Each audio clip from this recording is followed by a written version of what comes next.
introducing advocacy in children's hearings.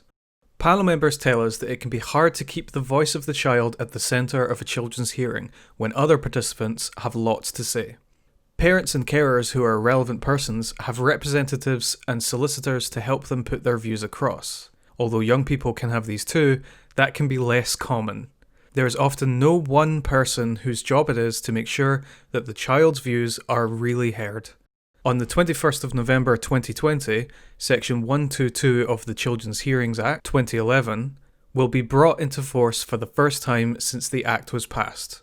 This section of the Act places a duty on the panel member chairing a children's hearing to tell the child that children's advocacy services are available to help them during a hearing. The section will now be activated because the Scottish Government has set up a national scheme to make sure that independent advocacy for children will be available in children's hearings in every part of Scotland. The new advocacy service should enable the child to present their views at hearings with the ongoing support of a trusted, independent advocate. By the end of this video, you will understand the benefits of independent advocacy, know how to find out who are the advocacy providers in your area, be able to describe the differences between an advocate, a solicitor, and a safeguarder, understand the chairing panel member's duty to inform the child of the availability of advocacy services. So what is the new advocacy service in children's hearings? The new National Children's Hearings Advocacy Service has been in development for some time. It will be fully up and running throughout Scotland on the 21st of November 2020. Some local services have been able to start their service sooner, and you may already be seeing an increase in advocates coming to children's hearings. Advocacy support has been available for children looked after by local authorities for a long time, provided by local authority children's rights officers or voluntary organisations. However, the service has varied around the country and has often been focused on helping young people in other types of meetings, such as care reviews. The Scottish Government has provided funding for a new national service which will provide access to advocacy no matter where a child lives. It will be overseen by a new Children's Hearings Advocacy team in the Scottish Government. This government team chose the advocacy organisations which will provide the service locally and will monitor and evaluate the service. This service is the first to make skilled advocacy workers available to support every child to participate in their children's hearing and in any court proceeding which may arise from hearings. That means advocacy is also available to the child to make their views known when grounds are sent to the sheriff for proof or during appeals. Before any advocates can begin supporting children in hearings, they will undergo compulsory training on the children's hearing system and how it works. The training has been developed and provided by Clan Child Law, an organisation which provides legal advice and representation to children about any legal issue which affects them. The training includes children's rights, different types of hearings, the responsibilities of different participants, the rights and obligations of relevant persons, and much more. It is designed to make sure that advocates are fully informed and able to support a child before, during, and after their hearing. There will be a nationally contracted advocacy provider for every local authority area. Every provider will be working in accordance with national practice standards, and you can read the standards in the resources section which you can access after completing this video. Working with an advocate is a choice for each child and young person. No one can be compelled to have an advocate unless they want one.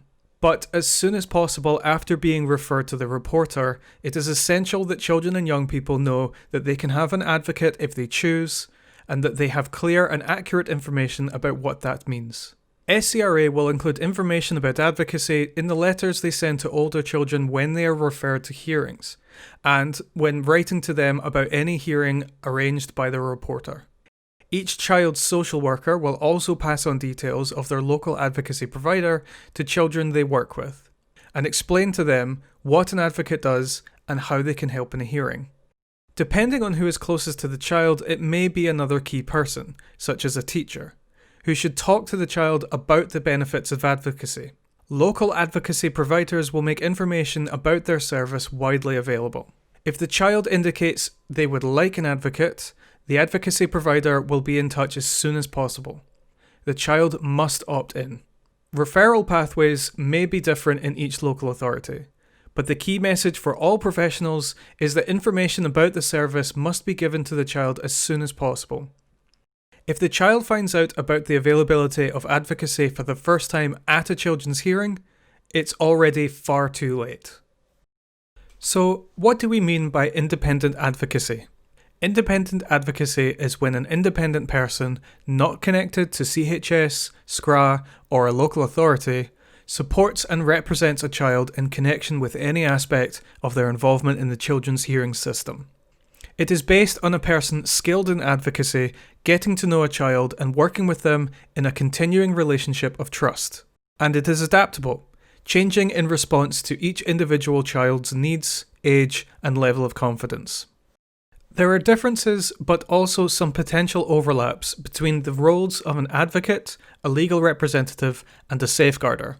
In this section, you will hear from each one how their role can support a child in their children's hearing. My name is Lara, and I am a children's advocacy worker at CAPS Independent Advocacy. I work with children and young people referred to the children's hearing system to help them understand what that means and support them to take part in their children's hearings as fully as they can. My job is to help the child or young person communicate what they think and how they feel to the reporter and the panel members who make important decisions about them. Unlike any other person in a children's hearing, the child's advocacy worker is entirely independent. We don't have responsibilities to anyone else, like other professionals may have. We are accountable only to the child. It can be very powerful for a child or young person to have someone who's completely on their side and whose only role is to help amplify their voice. The child doesn't have to work with us. It's totally up to them. An advocacy worker won't tell the child what to do or say what we think might be good for the child. Our only job is to help the child or young person say what they want to say, whatever that may be. To do that, I meet with the child before the hearing to get to know them. I will give them all the information they need to understand how the hearing system works. I'll talk with them about the different kinds of decisions panel members can make, and help them work out what they'd like to tell the panel before they make their decisions. We are there to empower the child to say what they want to, in the way they choose. That means doing whatever we can to help the child to get their views across. I help a young person plan what they will say to hearing and how they want to communicate this. We might help them to put their views in writing to send to the reporter before a hearing. The child or young person may want to communicate what they think in a video message or using other forms of digital media. Or the child might ask me to speak for them during a hearing. After a hearing, I will make sure that the child has understood the decision made by the panel members. They may have views about the decisions that have been made, how they're carried out, and whether they want to challenge any of the decisions. If a child is going to attend more hearings, I will carry on supporting them as long as they want me to. The important thing is to make sure children and young people feel like their voice is being heard. Advocacy is all about enabling children to express themselves and supporting them to fully participate in their hearing. Hello, my name is Stephanie. I'm a solicitor who provides advice and legal representation to children and young people within the children's hearing system.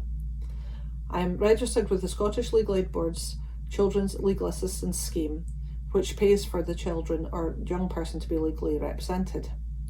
In order to be a member of the scheme, I have to have a very good knowledge of child law, and I also require to know how the children's hearing system works. It is very important to always remember the ethos that the children's hearing is a non-adversarial tribunal, and the panel members are only making decisions that are in the best interest of the child, with the child's welfare as its paramount consideration. As a solicitor, I require to assess the legal capacity of a child or young person or an adult.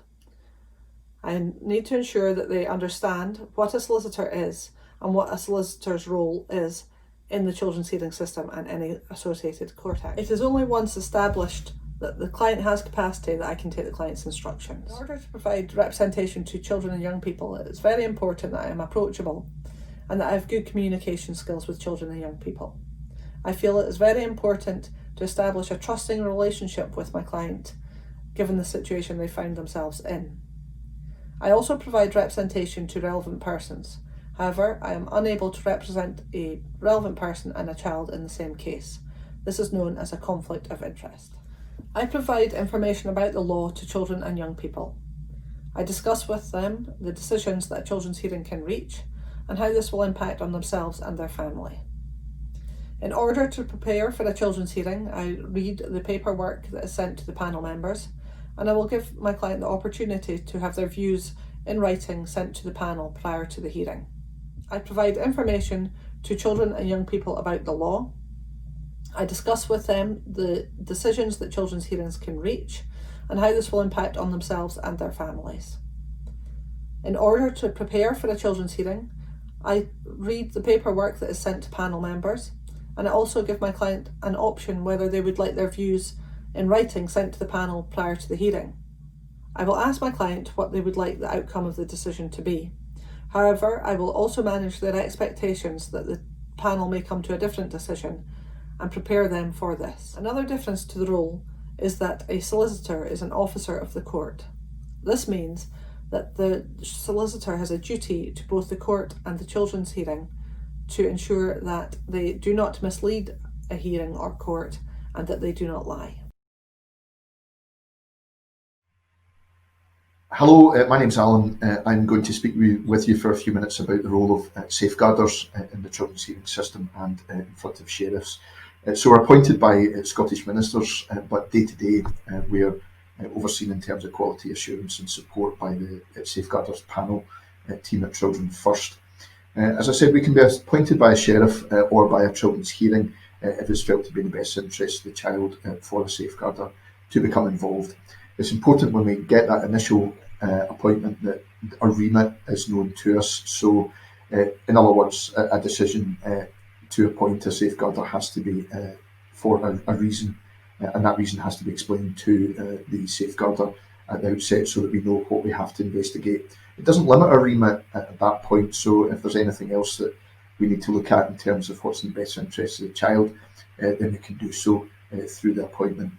So it's an independent role, and it's one which is a very wide remit, and these are the first things to acknowledge about the safeguarder's role. So once appointed, we'll receive all the paperwork which relevant persons receive too.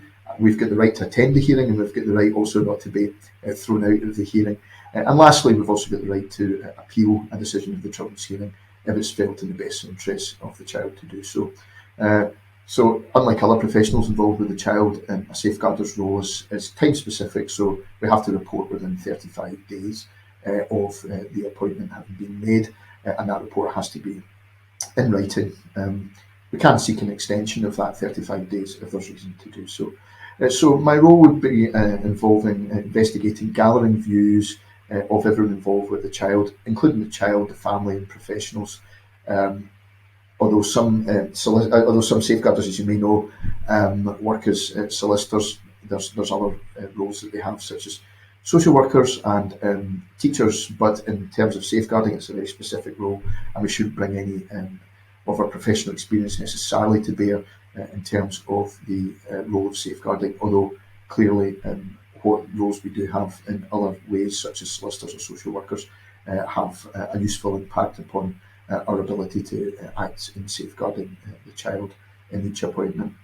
So as I say, I'll meet with the child usually, in fact always, meet with the child, professionals and family members to gather views. I may meet with the child perhaps only once or on occasion more than once. It very much depends on whether that child's able to express a view or if I'm concerned that I haven't managed to get that view from the child, or maybe they've been unable to provide that view and I've got to look at a different way of trying to address that with the child. So a lot of the time what we'll find is that when meeting the child, it's easier if perhaps a teacher or someone else involved with the child is there too. That allows the child to be reassured, but also sometimes they'll speak more freely when there's someone known to them in the room at the same time as the safeguarder speaking to him or her.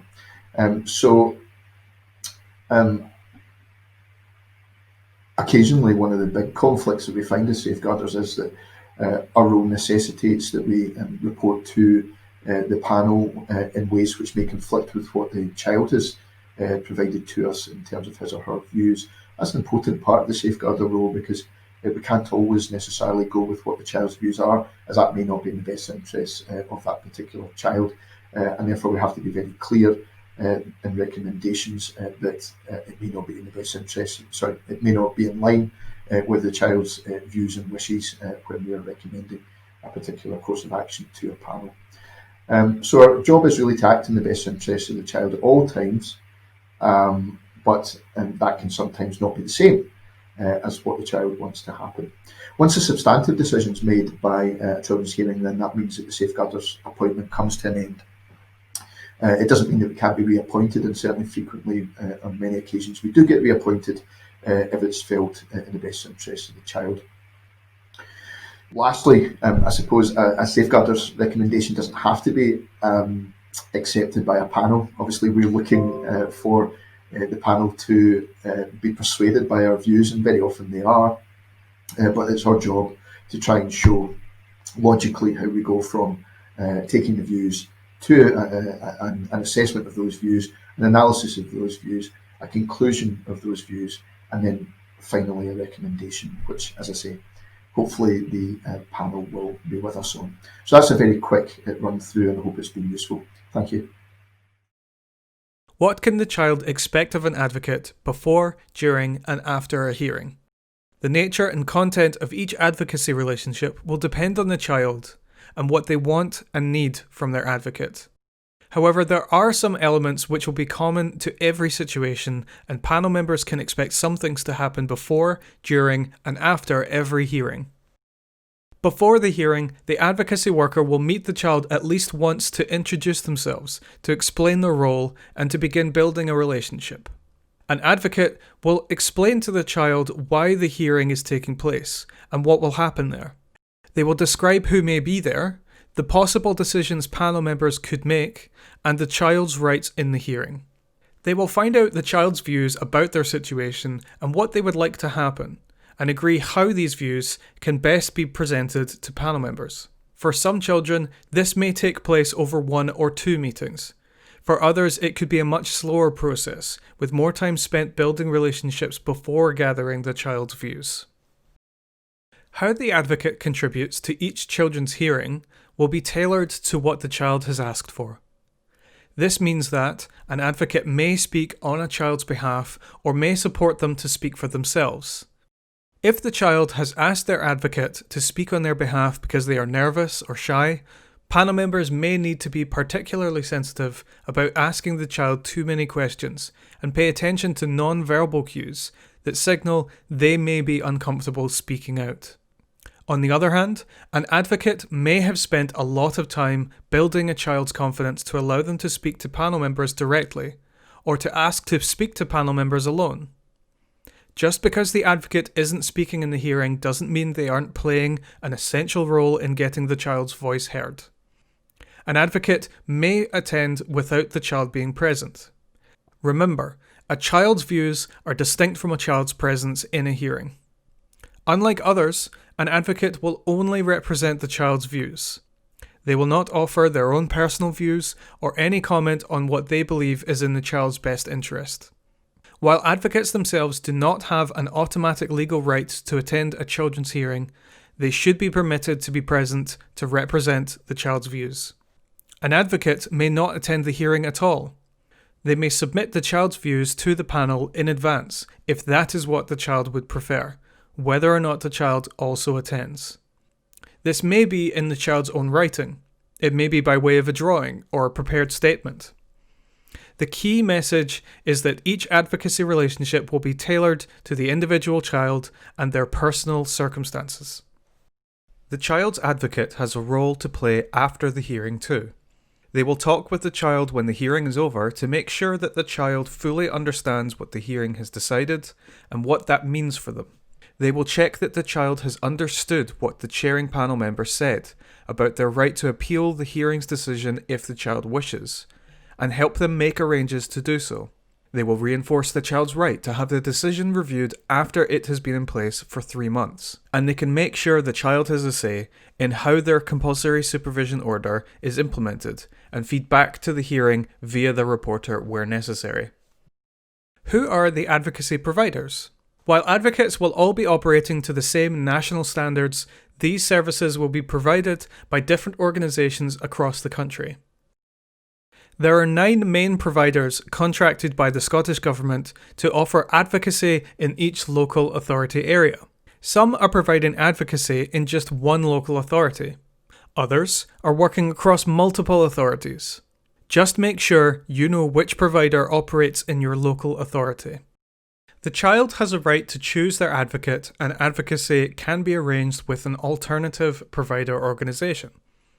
There will be other advocacy providers in each area, known as secondary providers. These might be used in the following situations. When the child has an existing relationship with another advocacy service, for example, one commissioned by the local authority, to support children at case conferences or looked after child reviews. The child may want to work with someone else. For example, if they already have a relationship with an advocate in another organisation, or don't want to work with the main advocacy service. There might be a conflict of interest, for example, if a brother or sister already has a relationship with the advocacy worker in an organisation. Contacting the alternative provider and arranging payment for them to provide advocacy for the children's hearing will be managed by the advocacy organisations and Scottish Government team. The child should experience the same service regardless of which organisation is providing their advocacy worker. We're now going to focus on the change in legislation and how this affects panel members, particularly the chair of the hearing. Section 122 of the 2011 Act places a duty upon the chairing members of the children's hearing to inform the child of the availability of advocacy services. The only circumstances in which the chairing panel member need not do this is if they believe this is not appropriate, taking into account the age and maturity of the child. This is the chair's decision to make. As a guide, advocacy providers agree that a child who is 5 or older is usually able to understand the role of the advocate and to instruct an advocate.